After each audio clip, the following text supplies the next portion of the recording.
আপনি যা বলতেছেন না এগুলি পাগলের প্রলাপ ছাড়া আর কোনো কিছুই না। যান ভাই আমরা পা ধরা ধরে আমার ফ্ল্যাট ডাক দিতেন না ভাই। ভাই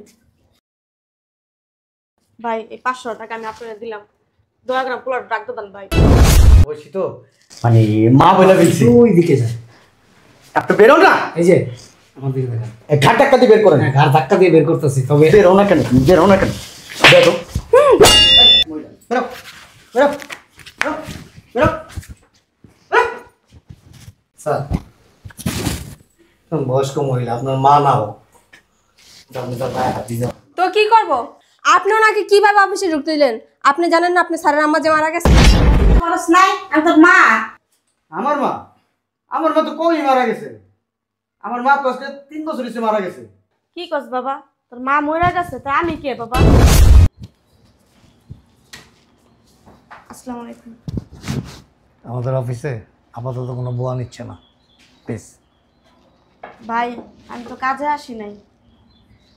সাহায্যের জন্য আসছেন? না ভাই, আমার ছেলে কাজ করে এই জায়গায়। ওই পিয়ন ছেলেটা? না না কোত্থেকে আসছেন? ভাই আমি গ্রামের থেকে আসছি। বুঝি নাই। গ্রামের থেকে আসছি। তা তো বোঝাই যেতেছে গ্রামের থেকে আসবেন, আপনি তো আর আমেরিকার থেকে আসেন নাই। আপনার ছেলের নাম কি? শাহিন। কিহীন? শাহিন খান।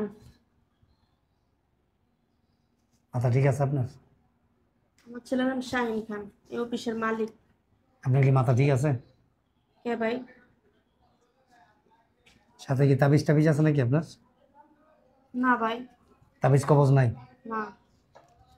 শাহিন খান কে আপনি জানেন? কে? এই শাহিন খান অনেক বড় একজন শিল্পপতি। ও ভাই আমার পোলা। শোনেন, বারবার এই কথাটা বললেন না, আমার পোলা আমার পোলা। ওনার সম্বন্ধে আপনার কোনো ধারণা নাই।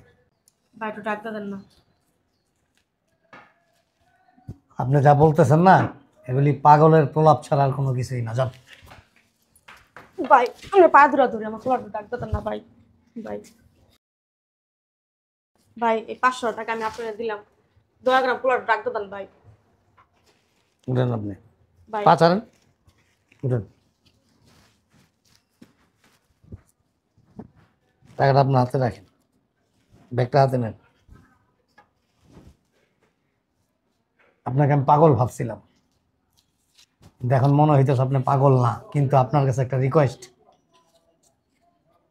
আপনি যা বলতেছেন সব কি সত্যি? সত্যি, আমার ছেলে শাহিন খান অনেকদিন ধরে আমার ছেলেটা দেখি না, আমার কোনো খোঁজ খবর নিতে আসছে না, তাই আমি দেখতে এসেছি একটু টাকা। আপনার কথা যদি মিথ্যা হয় না, আমি গরিব মানুষ, আমার চাকরিটা চলে যাবে। না আপনার চাকরি যাবেন, তারপর আমি চলে যাবো? আপনি আমার চাকরিটা নষ্ট করেন না। না ভাই আপনার চাকরিটা নষ্ট করুন না। সত্যি বলতেছেন আপনার ছেলে? সত্যি ভাই আমার ছেলে। আমার কেন জানি মানে একটা কীরকম যেন লাগতেছে আর কি। তারপর আপনার কথা, আপনার আচার আচরণে মনে হইতেছে আপনি খুব সহজ সরল লোক। ঠিক আছে, আমি নিয়ে যেতেছি আপনার উপরে বিশ্বাস করে। তবে বোন, আমার আবারও রিকোয়েস্ট করতেছে আমার চাকরিটা যেন না যায়। ভাই কোনো মা কি মিথ্যা কথা বলবো সন্তানের নামে? আচ্ছা, সত্যি কথা বলছেন তো? সত্যি ভাই, মিথ্যা কেন বলবো? আচ্ছা, আরে ওঠো না, দেরি হয়ে যাচ্ছে তো, ওঠো। কাজটা পরে করো।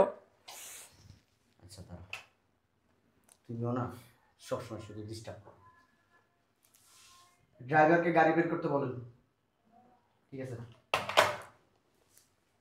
হয়েছে তো, চলো আসো। আসসালামু আলাইকুম স্যার। ওয়ালাইকুম আসসালাম। স্যার আমি কি আসবো? আসেন, ভিতরে আসেন। স্যার আপনার একজন গেস্ট আসছে স্যার। কি যেন আসছে? ভিতরে নিয়ে আসবো? একটা মিনিট, তুমি জানো না আমি বের হবো? একটা মিনিট। আচ্ছা নিয়ে আসেন। জি স্যার।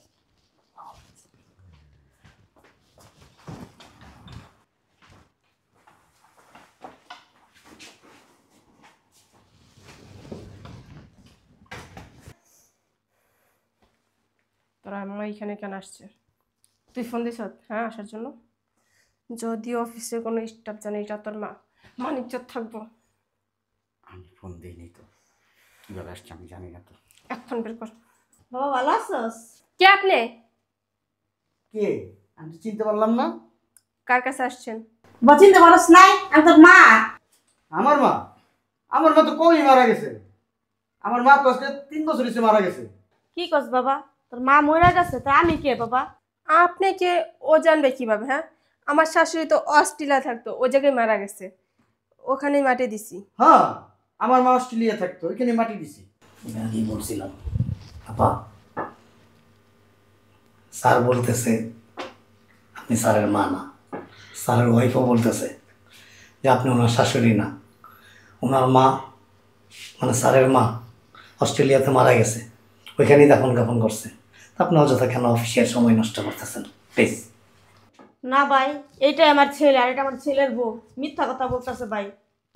আপনি বোধহয় ভুল করতেছেন। না ভাই, আমি মিথ্যা কথা বলি না। মার চোখ কোনো মিথ্যা কথা বলে? স্যার কি মিথ্যা কথা বলতেছে? স্যারের ওয়াইফ কি মিথ্যা কথা বলতেছে? ভাই কে লেগে যে মিথ্যা কথা বলতেছে আমি নিজেও জানি না ভাই। আপা আপনি ভুল করতেছেন, এরা সমাজের সম্মানিত ব্যক্তি, এরা কখনো মিথ্যা বলতে পারে না। এই দাঁড়ান, ওনাকে বের করেন। এত কিসের কথা ওনার সাথে? এই মহিলা, বেরোতেছো না কি জন্য? থাপড়ায় গেলে তার চপ ফালাই দিব। বেয়াদব, কোত্থেকে না কোত্থেকে আসছো, আইসা বলতেছো আমি তোমার ছেলে। যাও। ভাই বিশ্বাস করেন, ওই আমার ছেলে। যদি বিশ্বাস না হয়, ওর বুকের মধ্যে তিল আছে, দেখেন যা। ভাই একটু দেখেন ভাই। এই মহিলা, আপনার কি মাথা নষ্ট? হ্যাঁ, তিল মানুষের থাকতেই পারে বুকে, এই বলে কি আপনার ছেলে হয়ে যাইব? হ্যাঁ, আমার বুকে তিল মনে করেন আছে, এমনকি আমি আপনার ছেলে নাকি? বেরো, নাকি এটা বাড়ি দিব। বেরো। আপনি বেরোন তো আপা। ভাই আমার পোলাই এটা ভাই। ভাই মিথ্যা কথা কইতাছে ভাই, এটা আমার পোলাই। এই সরো তো দেখি। এই মহিলা, বেরো বেরো বেরো বেরো। স্যার, বয়স্ক মহিলা, আপনার মা না হোক, আপনি তার গায়ে হাত দিতে। তো কি করব? আপনি ওনাকে কিভাবে অফিসে ঢুকতে দিলেন? আপনি জানেন না আপনি স্যারের আম্মা যে মারা গেছে? ম্যাডাম, আমি চাকরি করি, বয়সে আজ পর্যন্ত শুনি নাই অস্ট্রেলিয়াতে চাকরি করেন না। এই তো কথা বলবেন না, যারে তারা আমার রুমে নিয়ে আসবেন। আইনা বলবেন স্যার আপনার গেস্ট আসছে। এটা ডাকাত আসবে, ডাকাতকে নিয়ে আসবেন। স্যার আপনার গেস্ট আসছে। একটা চোর আসবে, স্যার চোর আসবে, আপনি বলবেন স্যার আপনার একজন গেস্ট আসছে। বুঝলাম না, তুমি আনো পাই আম্মা তোমার ডাকাত তো বলছে। কি বললেন স্যার? স্যার আরেকবার প্লিজ, আরেকবার রিপিট করেন তো। কি বললেন? দেখছেন ভাই, কইছি না এটা আমার পোলা। আপা প্লিজ আরেকবার বলেন তো স্যার। না হয়েছে কি, মার বয়সী তো, মানে মা বলে ফেলছি। ওই দিকে যান, আপনি বেরো না, এই যে আমার দিকে দেখেন। ঘাট ধাক্কা দিয়ে বের করেন। হ্যাঁ, ঘাড় ধাক্কা দিয়ে বের করতেছি, তবে বেরো না কেন, বেরো না কেন? বেরো। কত বড় সাহস আপনার! আপনি আপনার স্যারের গায়ে হাত দিচ্ছেন, থাপড়ে আপনার গালে দাঁত সব ফালাই দিন, বেয়াদব। আমার তো তোরে মারা উচিত। হ্যাঁ? চুপ, বুঝলাম না। একদম চুপ। সমস্যা কি আপনার? এটা কি দেখছো? হ্যাঁ, এই তুই তোমার করে কথা বল, এক থাপ্পড় দেবো কিন্তু। তাহলে জুতা পিটা করুন, জুতা পিটা। আপনার এখানে চাকরি করা লাগবে না, এখন বেরো যান অফিস থেকে। চাকরি থু, এরকম চাকরির উপরে থুতু দেয় যেই কোম্পানির মালিক তার নিজের গর্ভধারিণী মাকে পরিচয় দিতে লজ্জা পায়। আল্লাহর মায়ের দেখছোস? হ্যাঁ, এই তুই করে কথা বল। চুপ এই চুপ। আল্লাহর মায়ের দেখছোস? এই বেটি বেরো। এই আসো আসো, চুপ। কত বড় বেয়াদব তুই, কত বড় বেয়াদব! আপনার যখন এতই জ্বলে আপনি নিয়ে যান। একটা বাড়ি তুমি একেবারে মাথা দুই ভাগ করে ফেলাম। কত বড় বেয়াদব তুই! আর আল্লাহ পাকের ইশারা দেখছোস? সত্য কথা তো জবান দিয়ে বের করে দিছে। আরে না, এই যে মুখ দিয়ে আসো না, এই মুখ দিয়ে বিদেশি খাবার খাস, বড় বড় চাইনিজ রেস্টুরেন্টে যায়, হ্যাঁ হারাম খাস তো, ওই হারামের ফল হেন আল্লাহ মুখ পুরা বের করে দিছে। ভাই ভাই বেয়াদব, নিজের মায়ের অস্বীকার করস, নিজের মায়ের গায়ে হাত তুলস, তো কত বড় বেয়াদব! আর তুইও বিয়া করছিস আরেক বেয়াদব রে। এত পারিবারিক শিক্ষা নাই, তোর মধ্যেও নাই, ওর মধ্যেও নাই। এটা একটা কি কম, যদি আমার মেয়ে হইতো না, অনেক জুতা পিটা করতে করতে অফিস থেকে একেবারে উলঙ্গ করে তারপর বের করা। আর বাপের অফিস চুপ, বেয়াদব। বেরো। ভাই ভাই, আমার ছেলে আর ছেলে বলে ভাই মারেন না, আমি যাইগা ভাই। কি এখানে নাটক দেখাই যাইছেন? হ্যাঁ, নাটক দেখানোর জন্য চলে আসছেন, সবাই পরিচয় দিতে। কে আসতে বলছে? এই বেটা বেয়াদব, এটা একটা অরিজিনাল বেয়াদব। বইরে মা রাখবি, সকালে মা রাখবি, দুপুরে বউ রাখবি, আবার রাত্রে বেগম সাহেব করবি। আপনারা জিজ্ঞেস করবো কি দেখবো? এই যে- আপনি বেরোন। এটা কি? এই, তুই অফিস থেকে বের। অফিস তো আমি থাকুন না। আপনারা তো আমি রাখবোই না, আপনি কি থাকবেন? একটা সময় এই মায়ের অভিশাপে আছে না, এই যে জোয়ান কি আছে না, এই যে জোয়ান কি আর একটা সুন্দরী বউ, তোর বউ বই রাখো আর তুই ওই রাখো। বাবারে, যখন 10 মাস 10 দিন আমার গর্ভে রাখছিলাম তখন তো আমার শরম করা নাই, যখন এই পেটে রাখছিলাম তখন তো আমার শরম করা নাই কা। পেটটালো যখন মানুষের ভাষায় কাজ করছে তখন তো আমার শরম করা নাই। আর এখন আমার পরিচয় দিতে তোর শরম করে, লজ্জা লাগে, অনেক কষ্ট হয়। যখন তুই দুনিয়াতে আসিস না তখন আমার অনেক কষ্ট হয়েছে, তখন শরম করা নাই। মাসের বাড়িতে কাম কাজ করছি না বাবা, তোমারে খাওয়াইছি, স্কুলে ভর্তি করাইছি, তখন আমার শরম করা নাই। ঢাকায় কলেজ পাস করছো, বড় কলেজে পড়াশোনা করছো, মাসের বাড়িতে কাম করছি, কাম করে টাকা আনছি, মাসে তো চাই আনছি, ভিক্ষা করছি, তখন শরম করেন, লজ্জা করেন বাবা। আমার পরিচিত শরম করে, আমার পরিচিত লজ্জা লাগে তোমার? মা বলে ডাকতে ভালো লাগে না এখন আমারে, অনেক কষ্ট হয়েছে বাবা। এখানে নাটক দেখার মতো সময় নেই। হ্যাঁ, বেরোন, অফিস থেকে বেরোন। কে আসতে বলছে আপনারে? এত বড় সাহস কোথা থেকে পাইছেন? দৌড়ায় অফিসে চলে আসছেন, বেরোন। স্যার, আপনার ওয়াইফকে বলেন একটু দূরে দাঁড়ায় কথা বলতে। আমি আপনার সাথে কথা বলছি না। হ্যাঁ, আপনাকে- আপনার মতন একটা অসভ্য লোকের সাথে আমি কথা বলতে চাইও আমি না। চাই না দ্বিতীয়বার আপনার গায়ে আমার হাতটা উঠুক। আপনি- আপনার শরীরটা হচ্ছে নোংরা শরীর, আর এই নোংরা শরীরে আমার এই পরিশ্রমী পবিত্র হাতটা আমি তুলতে চাই না। প্লিজ আপনি এখানে যান। শুধু মুরব্বি বইলা ছাইরা দিছি নাইলে। আপনি শুধু এই প্রতিষ্ঠানে আমি চাকরি করি তা না হলে জুতা পিটা করতে করতে আপনার গায়ের চামড়া তুলে ফেলতাম আমি। আপনার এই চাকরি 1.5 টাকা দামের চাকরি, পোশাক খুলে থেকে তারপরে যাবি। সব খুলে দিয়ে যাবো। সব খুলে সব দিয়ে খুলবো, খুইলা ওইখানে দাঁড়ায় দাঁড়ায় সব করবো আপনাদের দিকে লক্ষ্য কইরা। অসভ্য মহিলা। তুই অসভ্য তো চুপ! এই বেটা, যে মায়ের দিয়ে দুনিয়ার মুখ দেখছস, যে মা তোরে গর্ভে ধারণ কইরা মানুষের বাড়িতে বাড়িতে দুয়ারে দুয়ারে বাসা বাড়িতে কাজ কইরা ভিক্ষা কইরা মানুষের কাছ থেকে সাহায্য চায়া চায়া বড় বড় ইউনিভার্সিটিতে পড়াশোনা করাইছে তোরে, তখন লজ্জা করে নাই? লজ্জা করে নাই তখন? মা যখন গর্ভবতী অবস্থায় পেটটা নিয়ে দুয়ারে দুয়ারে ঘুরছে, মাথার ঘাম পায়ে ফেলাইছে, চোখের পানি মুছছে, তখন শরম করে নাই? তখন লজ্জা লাগে নাই? হ্যাঁ, মায়ের ঘাম ঝরানো টাকা দিয়া সুশিক্ষায় শিক্ষিত হয়েছিস, কিন্তু সুমানুষ হইতে পারস নাই, ভালো মানুষ হইতে পারস নাই। আজকে অনেক বড় কোম্পানির মালিক হইছস, সুন্দরী একটা বউ পাইছস, মায়ের পরিচয় দিতে লজ্জা লাগে। সোসাইটিতে কি করব? থুতু দিব তোর না? আরে সোসাইটি তো তখনই থুতু দিব যখন জানবো যে এই লোক টাকার অহংকারে, সুন্দরী বইয়ের অহংকারে, ভাব গাম্ভীর্যে সে তার গর্ভধারিণী মাকে পরিচয় দেয় না, সে মায়ের গায়ে হাত তুলছে। তখন তোরে কি করবো জানোস? থুতু যদি নিজের মুখে না থাকে না, মানুষের কাছ থেকে ধার কইরা থুতু না তোর চেহারার মধ্যে মারবো আর তোর বইরে মারবো। এই পৃথিবীতে আল্লাহ কাউকে নিরাশ করে না।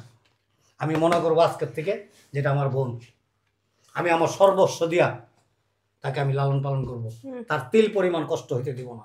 তুই কি মনে করছিস গরিব? আমি গরিব ঠিক, কিন্তু মনের দিক থেকে আমার মতো আমের আমি আর দ্বিতীয় কারণে দেখি না। আর তোর মতো কুলাঙ্গার কোনো সন্তান যেন কোনো মায়ের গর্ভে ধারণ না করে। চলেন বোন, ভাই আমার একটু থুতু মেরা যান এখানে, এই থুতু মেরা যান। ওই যে ওই নোংরা ব্যাগ নিয়ে ভাই বেরোন। আমার ব্যাগটা দেন।